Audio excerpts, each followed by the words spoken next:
Hello guys, सभी को नमस्कार। Welcome to this YouTube channel. And अब हम स्टार्ट कर रहे हैं जो हमारा एग्रीकल्चर सुपरवाइजर में हिंदी टॉपिक है।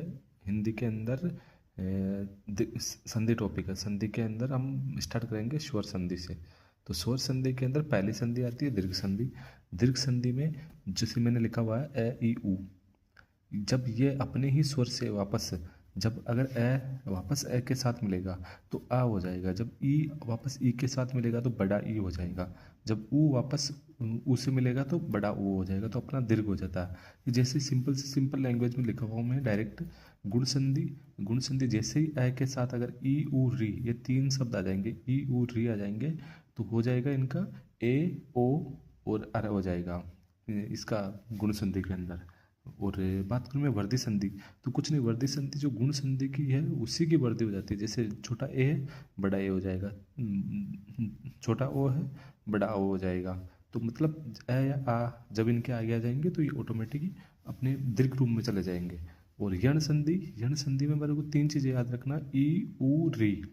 जब ई वापस ई के अलावा कोई भी अन्य स्वर के साथ आए तो ये हो जाता है। और ऊ, अब ऊ के अलावा कोई भी अन्य स्वर के साथ आए तो वह हो जाता है। और सेम कंसेप्ट रह के साथ है तो हम देखना ये वह रह, पर इसमें हम पहचानने के लिए जब भी हम संधि विग्रह के लिए कोई बोला जाएगा हमारे को पहचानने के लिए ये वह रह से पहले स्वर रहित व्यंजन होगा।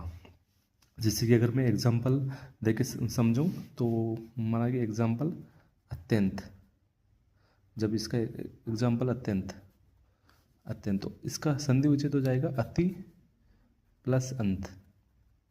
मतलब जब ये है इसके पहले स्वर रहित व्यंजन होगा, तय है, आधा तय है, तो इसके कारण हम पहचान सकते हैं कि अत्यंत को अति प्लस अंत से हम तोड़ सकते हैं इसको। इसके अलावा सेम कंसेप्ट यण संधि जैसे अयादि संधि के साथ है। ए और औ, ए और औ याद रखना है हमारे को, सिर्फ ए और औ। जो गुण संधि में ए बना था वही अयादि संधि में जाके ए जब अपने एक के साथ के अलावा कोई अन्य स्वर के साथ जुड़ेगा तो वह आई या आई हो जाएगा, डिपेंड करेगा कि बड़ा ए या छोटा ए। और ओ औ के साथ मिलेगा तो औ या आ हो जाएगा। ये सिंपल सा कंसेप्ट है। अगर आपको कोई डाउट हो तो कमेंट सेक्शन में ज़रूर बताइए।